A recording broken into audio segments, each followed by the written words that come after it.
Hi! In front of me is OnePlus Nord CE 3 Lite, and today I would like to show you how you can turn on and use voice typing.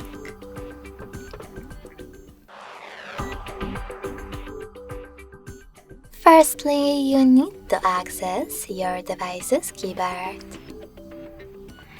Then, if microphone icon is not visible at the top right corner of it, select this gear next to clipboard. Now tap on voice typing and click on this switcher in order to activate it. When you're ready, go back to your keyboard.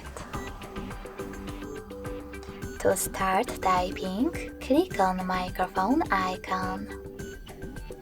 If you never used it before, select while using the app in the pop-up. When you're done, tap on the same icon again. Thanks so much for watching. If you enjoyed this video, smash that like button, comment, and subscribe.